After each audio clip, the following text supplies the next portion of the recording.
One of the most difficult things to do in media is make a sequel. You have to walk that fine line between making something familiar that fans can immediately connect with, and also make something new that can get people excited. When it comes to video games, there are three types of sequels you can do. The first, and easily the safest option, is the DLC sequel. This is a sequel that might as well be an expansion pack for the first game. A DLC sequel is probably running on the same engine as the first game. Typically, a DLC sequel doesn't add a bunch of new mechanics, and DLC sequels will frequently reuse a lot of assets. If you were to tell someone who wasn't a fan of the series that the first game and the sequel are the same game, they'd probably believe you. I think the classic example of a DLC sequel is the Japanese Super Mario Bros. 2, aka Super Mario Bros. The Lost Levels. This game adds a couple of new things like the poison mushroom, red piranha plants, and it gives Luigi different properties from Mario, but the game just feels like a sadistic version of Mario 1.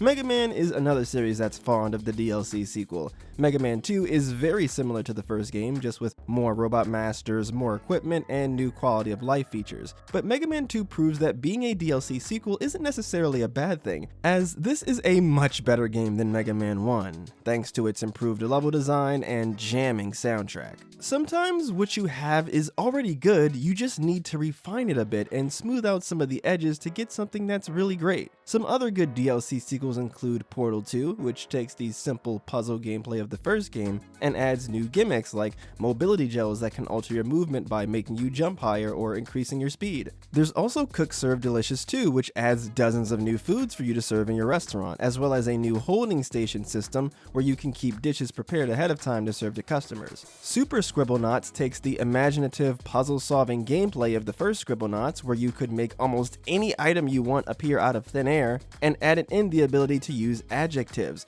which can change the properties of those objects, allowing for even more creativity. One of the strangest DLC sequels is The Legend of Zelda Majora's Mask. It carries over the engine and a lot of assets from its predecessor, Zelda Ocarina of Time, but the style of the game feels very different. Instead of a grand, exciting adventure across the vast land of Hyrule, Majora's Mask is a more compact experience with an emphasis on puzzle solving, character relationships, and doing side quests. DLC sequels can be a simple but effective way of making a sequel, and as long as you add in a good amount of new content, most fans won't complain. However, if you do too many DLC sequels, longtime enjoyers of the game may begin to feel like the series is stagnating, which is why we have the second type of video game sequel, the Ballpark sequel. Ballpark sequels feel very familiar to the previous game, but have enough differences that you get the sense that this is a new experience. Typically, it's the same genre as the original, but maybe they might add some RPG elements or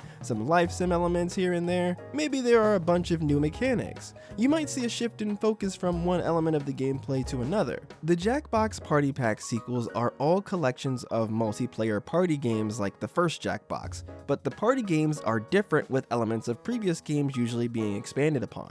Sonic Heroes takes the 3D platforming of Sonic Adventure 1 and 2, and instead of making you play as one character, it makes you play as a team of 3 characters, each with their own unique abilities. Spark the Electric Jester 2 takes the high-speed 2D platforming of the first game and translates that into 3D. Game & Wario expands upon the very quick, bite-sized micro-games in the previous WarioWare titles by making longer and denser but still straightforward mini-games that you might find in something like Wii Play or Mario Party. Ballpark sequels are great because if done right, they can keep both sides of the fence happy. People who just wanted the same old thing but with a shiny new coat of paint will still get a game that feels like what they know and love, and people who wanted the franchise to experiment and try new things will get something fresh and exciting.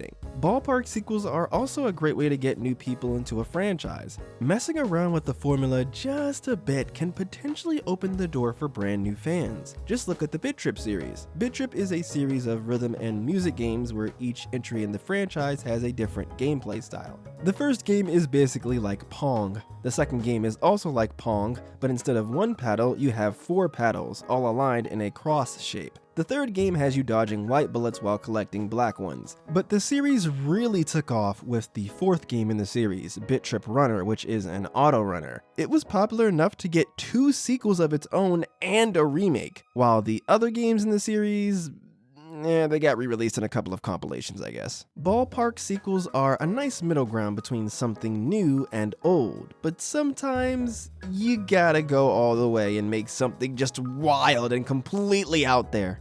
Maybe the series has really gotten stagnant, maybe the devs really wanted to try something new, or maybe the higher-ups demanded some changes that drastically altered the sequel. This is the final type of sequel that I like to call, wait, you're a sequel?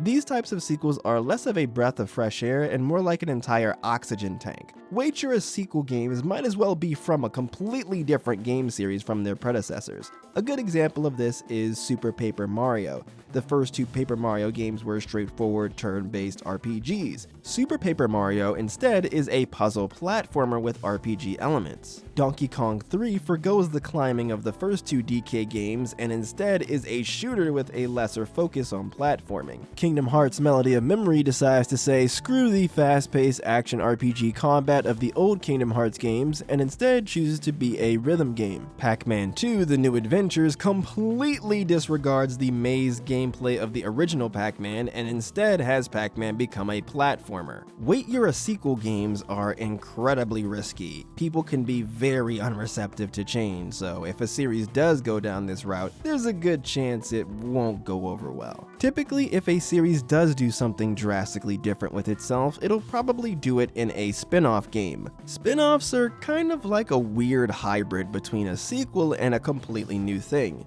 Because spin-offs can be considered as being a part of a separate series from the mainline games, people don't already have expectations for what the game should be. And if it ends up sucking, well, it can just be written off as a weird offshoot experiment for someone to make a video about 15 years later saying how it was actually an underappreciated hidden gem. On the opposite end of the spectrum, most people won't get upset over a DLC sequel or maybe two, but if you do it too many times, you might be forced to really shake things up. In this day and age, since distributing new content for games is a lot simpler than it was in, say, the 80s, some companies just make actual DLC for games instead of making a sequel that's very similar. Unless you're GTA 5 and you've been updating the same game for 10 years, this is a compromise that I'm pretty sure most people won't complain about, especially if the DLC is cheap. Ballpark sequels cater to both sides, which I don't think anyone can hate. But ballpark sequels, like DLC sequels, can potentially become problematic if you make too many of them. Eventually, over time, those differences that are introduced in each ballpark sequel start to add up. And after 3 or 4 games, you might end up with a wait, you're a sequel situation. Just look at the Resident Evil franchise. It started as a slow-paced shooter with fixed camera angles, puzzle solving, and exploration. But as the series went on, there were more weapons, more set pieces, more action. And eventually, as those changes piled up, the series ended up becoming something entirely different. It got to the point where Capcom needed to dial things back a bit and they decided to do a soft reboot of the franchise with Resident Evil 7. Making a sequel is tough because by nature everyone goes into it with expectations. But that's also why I find sequels so interesting, because there's so many ways you can play with those expectations. And depending on when the sequel comes out, what games came before it, and what the fan base is like, the reception can be extremely different. I don't really have a clever way to end this video, it's just that a lot of sequels have been coming out and I've been thinking about sequels, so yeah. Hopefully you all enjoyed the video and I'll catch you guys next time.